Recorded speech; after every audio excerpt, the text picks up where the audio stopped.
Love and peace, everyone. How y'all doing? This thing. We're going to get this light right. There we go. All right. So the topic for today is going to be self-accountability versus, a lot of us, maybe our parents, some of our aunts and uncles, they say, let go, let God. I was actually having a conversation with a high school friend of mine about that a few days ago. And they say, let go, let God. However, when you were created or made, you were given 2 eyes, 2 arms, feet, a brain to think, just like the rest of us were. Unless, of course, you were born with some type of malady. What's going on for you? With some type of malady, or you were in some type of accident, something irregular took place. So we're going to go through a little example, a story to willfully drive the point home. You have a child. She's 14 years old, right? And she's just in love with Twinkies. We'll throw milk in there just for bonus points. So her mother's telling her, look, child, you can't live off of Twinkies. She's always getting money from her father. She's always getting money from her friends, random people when she's outside or whatever, because she wants to have Twinkies. She's just in love with them. By the time she's 14, she starts to have anxiety problems because of all the sugar that's in her system.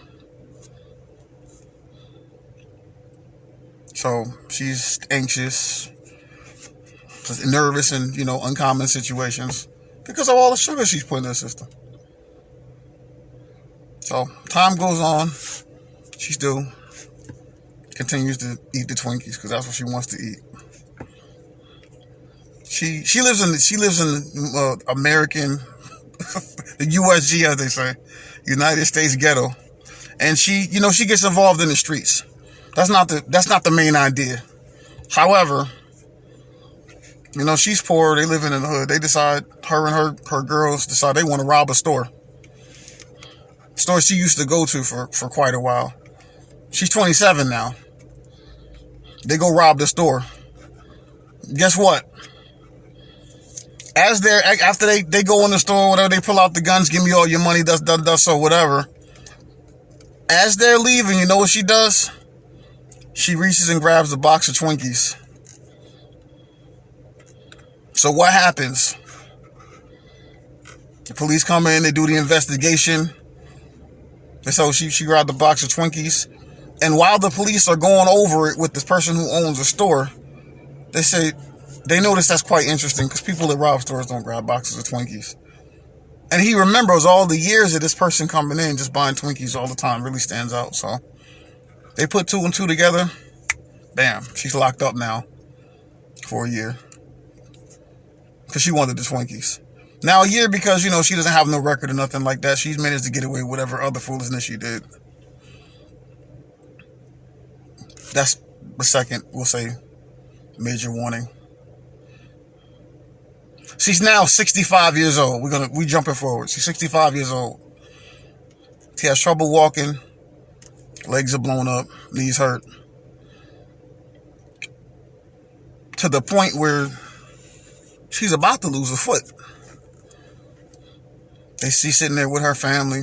Everybody's sad. Why this happened to me, God? What did I do to deserve this? Now, when I started, I shared that God gave you 2 eyes, 2 arms, and a brain to think, right? She has been told, or was being told and given signs all of her life, to stop eating the damn Twinkies. She had to have them, right?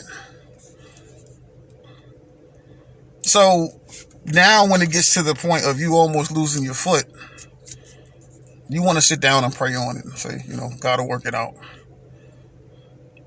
But guess what? She's still eating the Twinkies. There's quite a bit of us that follow the same type of process in our life. whether it be food, relationships, just something that we think of, something that we watch that we know is not the best thing to fill our head with.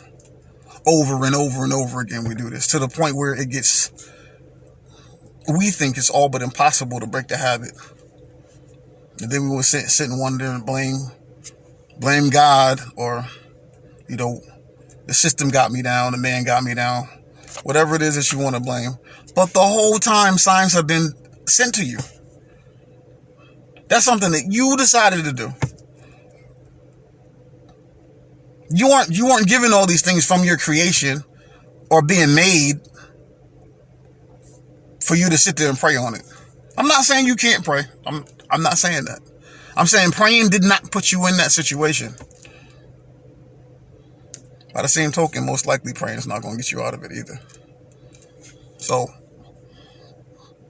the next time you're with your family and, you know, you all want to say let go, let God, and think that that's just going to do it, and there's nothing that you need to actually get up and physically do, you may want to reconsider that and look at what steps you took to land you there. Oftentimes you'll find that you were definitely responsible somewhere along the lines, if not the whole trip. Another thing I wanted to add today is any of these videos that I'm making, if something's unclear, you need more meat on the bone, so to say, got any questions about it, just post it underneath and I'll be sure to answer them. And if you think anybody can benefit from this, share it with them. Love, peace, and happiness.